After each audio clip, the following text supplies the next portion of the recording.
Hello, আসসালামু আলাইকুম। সবাই কেমন আছেন? আলহামদুলিল্লাহ আমি ভালো আছি। আজকে আমার ভাগ্নি রান্না করছে বড় মাছের পেটা আর তেল মূলা শাক দিয়ে।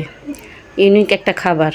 কেন আমরা মূলত বেগুন দিয়ে আলু দিয়ে রান্না করে খাই, কিন্তু ও এটা মূলা শাক দিয়ে রান্না করছে অন্যরকম একটা ঘ্রাণ আনার জন্য। তেলের একটা চিপচিপা থাকবে তো, এর জন্য মূলা শাক দিয়ে রান্না করছে। রান্নাটা খেয়ে দেখছি, খুবই স্বাদ হয়েছে।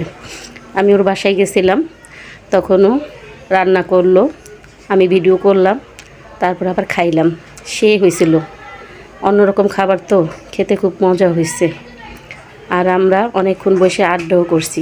এই যে শাক বাটা দিল, আমাদের যেই বিক্রমপুরের যে শাক বাটাটা, এই শাক বাটাটা শেষে দিল, তারপরে রান্নাটা কমপ্লিট হইল।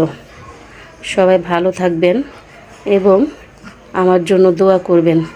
কোনো ভুল ত্রুটি হলে